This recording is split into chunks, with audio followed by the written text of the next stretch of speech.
Now, China's economy is continuing its upward curve, but some are questioning its actual underlying strength despite the good figures. Now, the World Bank's raised its forecast for China's GDP growth to an impressive 8.4% this year.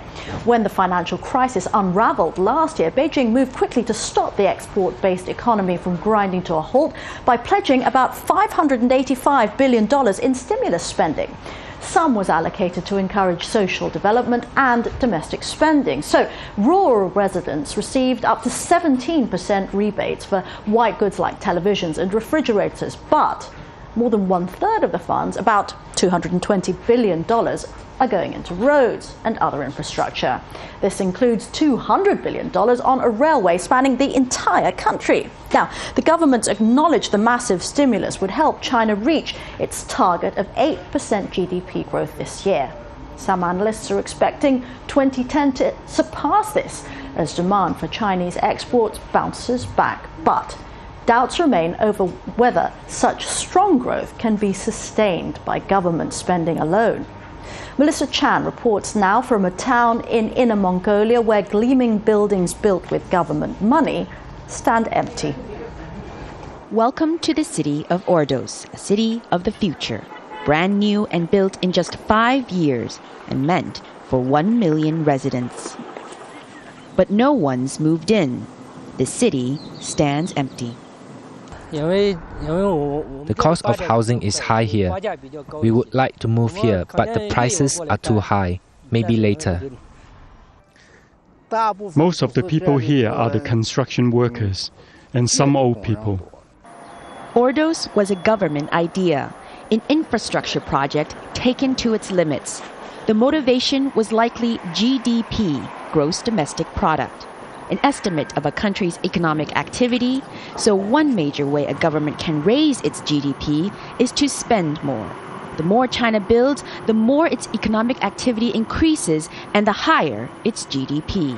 Who wants to be the mayor who reports that he didn't get 8% GDP growth this year? Right?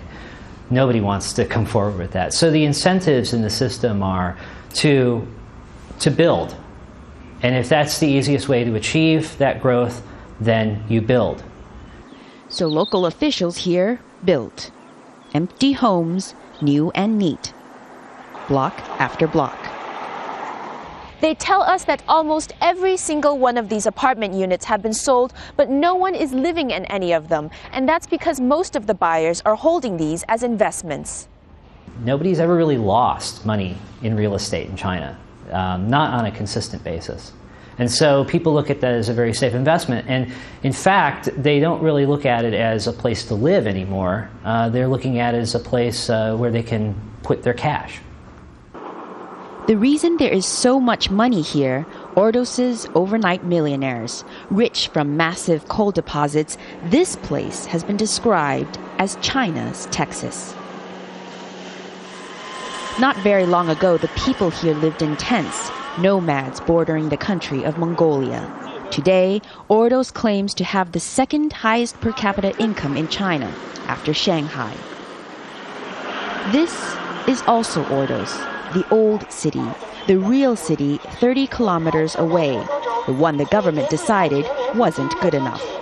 The people here are meant to move to the brand new, modern Ordos, but you can't really move to a city where there's no economy. At the moment, there's no one there, but yes, the plan will be to open a restaurant.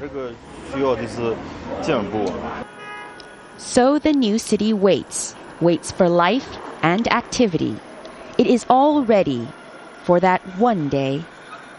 Melissa Chan, Al Jazeera, Ordos, China.